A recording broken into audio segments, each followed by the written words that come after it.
Ito na pong update sa ating mga manok. 14 days na sila.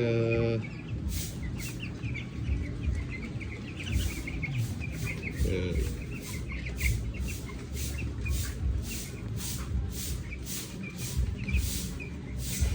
Hello chickens. Chickens. Ayan, 14 days.